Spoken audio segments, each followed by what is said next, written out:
Dans une petite brasserie au bord d'une route oubliée de la Côte d'Azur, au croisement exact entre les touristes égarés et les habitants qui ne parlent jamais trop fort, travaillait une jeune femme nommée Mélanie Roche, 28 ans, serveuse depuis presque une décennie. Elle n'était ni particulièrement connue ni particulièrement discrète. Elle faisait partie de ces personnes que l'on voit tous les jours sans réellement regarder, toujours avec un sourire poli, toujours présente, toujours solitaire. Mais ceux qui l'observaient bien, et ils étaient rares, savaient qu'elle portait dans les yeux un poids que même les plus anciennes montagnes françaises ne sauraient supporter. Depuis 7 ans, elle vivait avec un fantôme, celui de son frère aîné, Adrien, disparu en mer au large de Marseille après une tempête brutale. Un corps jamais retrouvé. Un enterrement sans cercueil. Une famille éparpillée par le chagrin. Et dans le cœur de Mélanie, une plaie jamais refermée. Ce soir-là, à la brasserie Le Lys d'Or, tout semblait normal. Le soleil se couchait lentement derrière les immeubles pâles, les volets claquaient sous un vent tiède, et les derniers clients discutaient encore de politique, de football et de la vie chère. Mélanie, fatiguée de sa journée, rangeait les verres un à un derrière le comptoir. Elle n'y pensait jamais vraiment, mais elle nettoyait chaque verre comme si c'était un rituel, une méditation silencieuse où son esprit pouvait enfin s'échapper. Elle en essuya un, puis un autre, puis encore un troisième, et c'est alors que son regard se figea. Un verre, oublié dans un recoin du bar, encore humide de traces de doigts, avait quelque chose de différent. Elle le prit dans ses mains. Il était lourd, un modèle plus ancien que ceux du restaurant, presque comme si quelqu'un l'avait apporté plutôt que reçu en service. Elle passa le chiffon sur son côté, puis sur son pied, et soudain son cœur s'arrêta net. Un nom. Gravé. À la main. Comme un souvenir. Un nom qu'elle connaissait mieux que son propre souffle. Adrien Roche. Elle lâcha presque le verre. Ses mains tremblaient. Sa gorge se serra. Ce n'était pas un hasard. Ce n'était pas un nom commun. C'était lui. C'était forcément lui. Elle recula, le verre dans la main, comme si elle tenait une bombe prête à exploser. « Non, non, c'est impossible !» murmura-t-elle, incapable de respirer. Elle regarda autour d'elle, comme si son frère allait sortir de derrière une table, sourire, s'excuser pour l'avoir fait attendre 7 années entières. Mais il n'y avait personne. La brasserie était presque vide. Seulement un client au fond de la salle, un homme seul, dos à elle, portant une veste sombre et usée. Il fixait la pluie qui commençait à tomber à travers la vitre. Et quelque chose en elle, un instinct profond, animal, lui dit de s'approcher. Elle prit une inspiration, glissa le verre gravé dans la poche de son tablier et marcha lentement vers l'homme. Quand elle arriva à sa table, elle remarqua plusieurs détails. La tension dans ses épaules, ses mains cachées sous la table, la façon qu'il avait de surveiller les reflets dans la vitre plutôt que les passants dehors. « Monsieur ? La brasserie va bientôt fermer. Souhaitez-vous autre chose ?» L'homme tourna légèrement la tête, juste assez pour qu'elle voie sa barbe de 2 jours, sa cicatrice au menton et un regard fatigué, presque éteint. Un regard qui semblait connaître trop de choses. « Non, merci, j'allais partir. » Sa voix était posée, mais étrangement douce. Il fouilla dans sa poche, sortit un billet et le posa sur la table. Trop d'argent pour un simple café. Mélanie sentit son cœur battre encore plus vite. « Excusez-moi, vous étiez là depuis longtemps ?» Il la regarda enfin. Un long regard, lourd de sens, comme s'il essayait d'évaluer si elle représentait un danger. « J'attendais quelqu'un. »« Quelqu'un que vous connaissiez. »« Quelqu'un du passé, » répondit-il simplement. Il se leva. Quand il passa devant elle, une odeur de mer et de vieux cuir la frappa en plein cœur. Un parfum trop familier. Celui que son frère portait avant. Celui du bateau, des cordages, du sel séché sur la peau. Elle fut incapable de bouger. L'homme sortit dans la rue, sous la pluie fine, sans se retourner. Elle courut au comptoir, attrapa son manteau, sortit derrière lui, mais déjà, la rue était vide. Comme s'il s'était évaporé. Cette nuit-là, Mélanie ne dormit pas. Elle resta assise dans son petit appartement au-dessus de la brasserie, le verre gravé posé devant elle. Elle le tournait encore et encore. Elle repassait son doigt sur les lettres. Elle essayait de comprendre. Puis une pensée la frappa. Seule une personne pouvait confirmer si ce verre appartenait réellement à Adrien, son père, ancien artisan verrier, celui qui avait appris à ses enfants à graver leurs initiales sur leurs objets personnels. Elle prit le verre, sortit sous la pluie, marcha pendant 20 minutes jusqu'à la vieille maison familiale. Elle frappa. Une lumière s'alluma. La porte s'ouvrit lentement. Son père, vieilli, l'air fragile, la regarda avec surprise. « Mélanie ? À cette heure-ci ? Que se passe-t-il » Elle lui montra le verre. Le vieil homme le prit. Ses doigts habitués au travail du verre le firent tourner entre la lumière et l'obscurité. Puis son visage devint blanc comme la neige. « Je connais cette gravure, » murmura-t-il. « Papa, c'est lui ? C'est Adrien ?» Il leva les yeux vers elle, incapable de cacher la vérité. « Ce verre, je l'ai aidé à le graver, 3 semaines avant sa disparition. » Mélanie sentit le sol disparaître sous ses pieds. Alors, il était ici. Il est revenu. Ou quelqu'un l'avait, dit son père, sans finir sa phrase. Ils se regardèrent longuement. Puis, d'une voix faible, Mélanie murmura. « Papa, tu sais quelque chose ?» Le vieil homme ferma les yeux, comme si une douleur ancienne revenait le réclamer. « Il y a des choses qu'on ne t'a jamais dites sur la disparition d'Adrien. » Ce qui suivit fut la révélation la plus troublante de toute sa vie. Son père lui expliqua qu'Adrien, avant de disparaître, était impliqué dans quelque chose de dangereux. Un trafic discret, lié à des objets récupérés illégalement en mer. Pas par cupidité, mais pour rembourser une dette contractée pour sauver la maison familiale après la mort de leur mère. Adrien lui avait juré qu'il arrêterait, qu'il voulait changer de vie. Mais les hommes à qui il devait de l'argent n'étaient pas du genre à pardonner.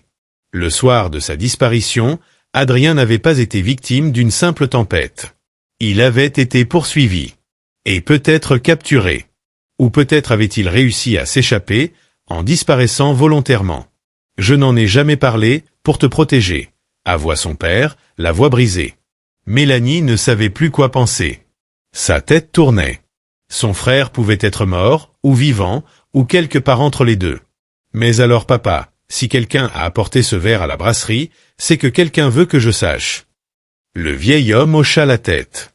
Oui. Quelqu'un veut que tu retrouves la vérité. À partir de ce moment, tout bascula. Au petit matin, Mélanie retourna à la brasserie. Elle demanda les images des caméras de surveillance donnant sur la rue. Sur la vidéo, elle vit l'homme de la veille. Mais en avançant image par image, quelque chose d'impossible se produisit. Juste avant de sortir, l'homme leva légèrement le visage vers la caméra. Et pendant une fraction de seconde une seule, son visage fut entièrement visible. Les yeux. La cicatrice au menton. La forme du nez. Tout. Dans une petite brasserie au bord d'une route oubliée de la Côte d'Azur, au croisement exact entre les touristes égarés et les habitants qui ne parlent jamais trop fort, travaillait une jeune femme nommée Mélanie Roche, 28 ans, serveuse depuis presque une décennie. Elle n'était ni particulièrement connue ni particulièrement discrète. Elle faisait partie de ces personnes que l'on voit tous les jours sans réellement regarder, toujours avec un sourire poli, toujours présente, toujours solitaire. Mais ceux qui l'observaient bien, et ils étaient rares, savaient qu'elle portait dans les yeux un poids que même les plus anciennes montagnes françaises ne sauraient supporter. Depuis 7 ans, elle vivait avec un fantôme, celui de son frère aîné, Adrien, disparu en mer au large de Marseille après une tempête brutale. Un corps jamais retrouvé. Un enterrement sans cercueil. Une famille éparpillée par le chagrin. Et dans le cœur de Mélanie, une plaie jamais refermée. Ce soir-là, à la brasserie Le Lys d'Or, tout semblait normal. Le soleil se couchait lentement derrière les immeubles pâles, les volets claquaient sous un vent tiède, et les derniers clients discutaient encore de politique, de football et de la vie chère. Mélanie, fatiguée de sa journée, rangeait les verres un à un derrière le comptoir. Elle n'y pensait jamais vraiment, mais elle nettoyait chaque verre comme si c'était un rituel, une méditation silencieuse où son esprit pouvait enfin s'échapper. Elle en essuya un, puis un autre, puis encore un troisième, et c'est alors que son regard se figea. Un verre, oublié dans un recoin du bar, encore humide de traces de doigts, avait quelque chose de différent. Elle le prit dans ses mains. Il était lourd, un modèle plus ancien que ceux du restaurant, presque comme si quelqu'un l'avait apporté plutôt que reçu en service. Elle passa le chiffon sur son côté, puis sur son pied, et soudain son cœur s'arrêta net. Un nom. Gravé. À la main. Comme un souvenir. Un nom qu'elle connaissait mieux que son propre souffle. Adrien Roche. Elle lâcha presque le verre. Ses mains tremblaient. Sa gorge se serra. Ce n'était pas un hasard. Ce n'était pas un nom commun. C'était lui. C'était forcément lui. Elle recula, le verre dans la main, comme si elle tenait une bombe prête à exploser. Non, non, c'est impossible, murmura-t-elle, incapable de respirer. Elle regarda autour d'elle, comme si son frère allait sortir de derrière une table, sourire, s'excuser pour l'avoir fait attendre 7 années entières. Mais il n'y avait personne. La brasserie était presque vide. Seulement un client au fond de la salle, un homme seul, dos à elle, portant une veste sombre et usée. Il fixait la pluie qui commençait à tomber à travers la vitre. Et quelque chose en elle, un instinct profond, animal, lui dit de s'approcher. Elle prit une inspiration, glissa le verre gravé dans la poche de son tablier et marcha lentement vers l'homme. Quand elle arriva à sa table, elle remarqua plusieurs détails. La tension dans ses épaules, ses mains cachées sous la table, la façon qu'il avait de surveiller les reflets dans la vitre plutôt que les passants dehors. « Monsieur ? La brasserie va bientôt fermer. Souhaitez-vous autre chose ?» L'homme tourna légèrement la tête, juste assez pour qu'elle voie sa barbe de 2 jours, sa cicatrice au menton, et un regard fatigué, presque éteint. Un regard qui semblait connaître trop de choses. « Non, merci, j'allais partir. » Sa voix était posée, mais étrangement douce. Il fouilla dans sa poche, sortit un billet et le posa sur la table. Trop d'argent pour un simple café. Mélanie sentit son cœur battre encore plus vite. « Excusez-moi, vous étiez là depuis longtemps ?» Il la regarda enfin. Un long regard, lourd de sens, comme s'il essayait d'évaluer si elle représentait un danger. « J'attendais quelqu'un. »« Quelqu'un que vous connaissiez. »« Quelqu'un du passé, » répondit-il simplement. Il se leva. Quand il passa devant elle, une odeur de mer et de vieux cuir la frappa en plein cœur. Un parfum trop familier. Celui que son frère portait avant. Celui du bateau, des cordages, du sel séché sur la peau. Elle fut incapable de bouger. L'homme sortit dans la rue, sous la pluie fine, sans se retourner. Elle courut au comptoir, attrapa son manteau, sortit derrière lui, mais déjà, la rue était vide. Comme s'il s'était évaporé. Cette nuit-là, Mélanie ne dormit pas. Elle resta assise dans son petit appartement au-dessus de la brasserie, le verre gravé posé devant elle. Elle le tournait encore et encore. Elle repassait son doigt sur les lettres. Elle essayait de comprendre. Puis une pensée la frappa. Seule une personne pouvait confirmer si ce verre appartenait réellement à Adrien, son père, ancien artisan verrier, celui qui avait appris à ses enfants à graver leurs initiales sur leurs objets personnels. Elle prit le verre, sortit sous la pluie, marcha pendant 20 minutes jusqu'à la vieille maison familiale. Elle frappa. Une lumière s'alluma. La porte s'ouvrit lentement. Son père, vieilli, l'air fragile, la regarda avec surprise. « Mélanie ? À cette heure-ci ? Que se passe-t-il » Elle lui montra le verre. Le vieil homme le prit. Ses doigts habitués au travail du verre le firent tourner entre la lumière et l'obscurité. Puis son visage devint blanc comme la neige. « Je connais cette gravure, » murmura-t-il. « Papa, c'est lui ? C'est Adrien ?» Il leva les yeux vers elle, incapable de cacher la vérité. « Ce verre, je l'ai aidé à le graver, 3 semaines avant sa disparition. » Mélanie sentit le sol disparaître sous ses pieds. « Alors, il était ici. Il est revenu. » « Ou quelqu'un l'avait, » dit son père, sans finir sa phrase. Ils se regardèrent longuement. Puis, d'une voix faible, Mélanie murmura. « Papa, tu sais quelque chose ?» Le vieil homme ferma les yeux, comme si une douleur ancienne revenait le réclamer. « Il y a des choses qu'on ne t'a jamais dites sur la disparition d'Adrien. » Ce qui suivit fut la révélation la plus troublante de toute sa vie. Son père lui expliqua qu'Adrien, avant de disparaître, était impliqué dans quelque chose de dangereux. Un trafic discret, lié à des objets récupérés illégalement en mer. Pas par cupidité, mais pour rembourser une dette contractée pour sauver la maison familiale après la mort de leur mère. Adrien lui avait juré qu'il arrêterait. Qu'il voulait changer de vie. Mais les hommes à qui il devait de l'argent n'étaient pas du genre à pardonner. Le soir de sa disparition, Adrien n'avait pas été victime d'une simple tempête. Il avait été poursuivi. Et peut-être capturé. Ou peut-être avait-il réussi à s'échapper, en disparaissant volontairement. « Je n'en ai jamais parlé, pour te protéger », avoua son père, la voix brisée.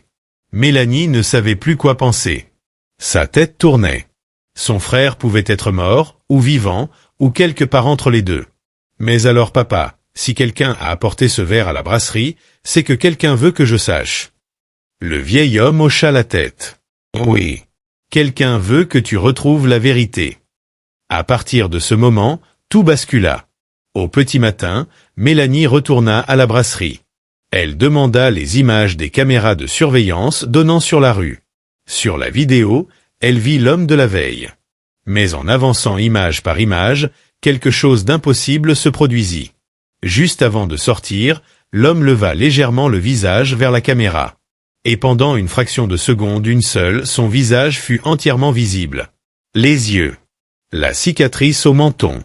La forme du nez. Tout. L'escalier débouchait dans un long couloir en béton, éclairé par quelques néons vibrants. L'air sentait la rouille et l'humidité.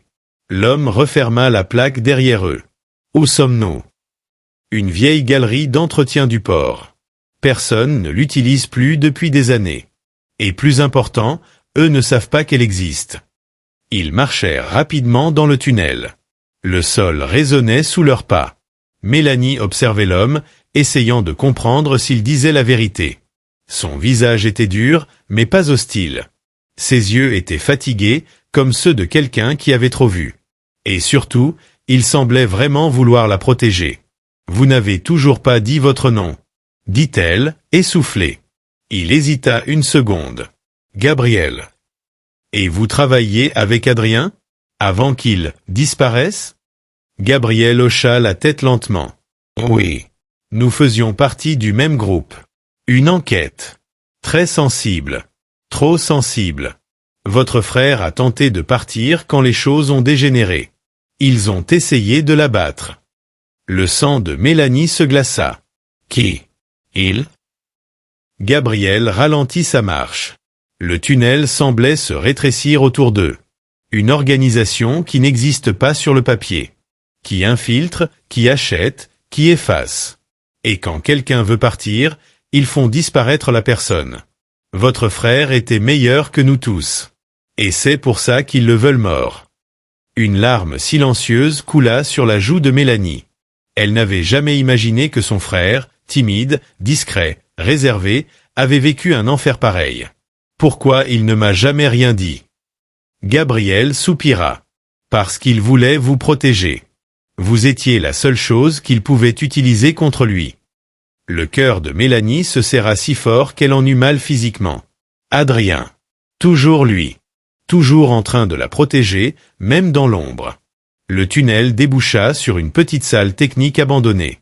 Gabriel fouilla derrière un panneau électrique, en sortit une vieille clé USB et un téléphone jetable. Prenez ça. Si quelque chose m'arrive, vous devrez suivre les instructions sur cette clé. Mais surtout. Il s'arrêta, posa ses mains sur les épaules de Mélanie et la regarda droit dans les yeux. Ne faites confiance à personne d'autre. Pas même à la police. Mélanie déglutit. Je veux juste revoir mon frère. Gabriel baissa les yeux. Vous allez le revoir. Je vous le promets. Il sait que vous le cherchez. Il vous observe. Il n'attend qu'un moment sûr pour se montrer. Quand? Quand vous serez prête. Cette réponse la frustra et la brisa en même temps. Un bruit sourd résonna dans le tunnel derrière eux. Mélanie sursauta. Gabriel se figea. Ils sont déjà là, murmura-t-il. Les néons au-dessus d'eux grésillèrent. Un courant d'air étrange passa dans la salle. Mademoiselle Roche, écoutez-moi, dit Gabriel d'une voix basse mais claire. Quoi qu'il arrive, courez vers la sortie nord. Prenez le petit escalier de fer. Ne regardez pas derrière vous. Ne m'attendez pas. Mélanie sentit une panique insupportable monter en elle. Gabriel, vous venez avec moi, n'est-ce pas? Il esquissa un sourire triste. J'ai promis à votre frère de vous protéger. Je vais tenir parole. Même si je dois. Il n'eut pas le temps de finir. Un bruit sec. Une détonation étouffée. Gabriel tomba à genoux. Mélanie poussa un cri. « Courez !» hurla-t-il, une main pressée contre son flanc sanglant. Elle hésita un instant, un seul, puis la survie reprit le dessus. Elle se retourna et courut comme jamais elle n'avait couru de sa vie. Le sang battait dans ses oreilles. Le sol tremblait sous ses pieds. Les ombres derrière elle semblaient la dévorer. Elle ne savait plus où elle allait. Elle ne voyait plus le tunnel. Elle ne voyait plus l'escalier. Seulement un souffle. Adrien. Adrien. Adrien. Comme un mantra. Comme une prière. Elle tourna un coin brusquement et une main surgit de l'obscurité, saisissant son bras. Mélanie hurla. Puis un visage apparut dans la pénombre. Un visage qu'elle n'avait pas vu depuis 3 ans. Un visage qu'elle croyait disparu dans les vagues. Un visage qu'elle aurait reconnu même sans lumière, même sans voix, même sans souffle. Adrien. Vivante. Palpitante. Devant elle. Mélanie. Murmura-t-il, les yeux brillants. Je t'avais dit de ne pas venir. Elle s'effondra contre lui, en larmes, sans pouvoir parler.